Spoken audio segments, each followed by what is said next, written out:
டேய் எங்கடா விட்டு வந்த என் புள்ளைய? அவன் பசி தாங்க மாட்டானடா. அவன் நல்லா சாப்பிட்டு தாங்கிறான், நீ கவலைப்படாத. அவன் தான் பண்றாங்க. பேசுடா.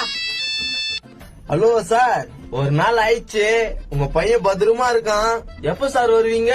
சார் டிக்கெட் போட்டேன், இன்னும் ஒரு வாரத்துல வந்துடும் சார். என் பையனை பத்திரமா பாத்துங்க சார். பத்திரமா பாத்துக்கிறோம் சார். அவர் கேட்கறதுல நாங்க வாங்கி குத்துன்னு தான் இருக்கிறோம். என்னன்னு கூட நான் 2 வார்த்தை பேசுறேன். ஹலோ சார், உன் பையனை என் பையன் மாதிரி பாத்துக்கிறேன் சார். நல்லதுப்பா, நான் வந்தோன்னு உனக்கு 1 கோடி ரூபாய் செட்டில் பண்ணிடுறேன். எனக்கு இன்னொரு விஷயம் பண்ணுமே. என்ன சார் ஹெல்ப்? சொல்லுங்க சார், பண்றேன்.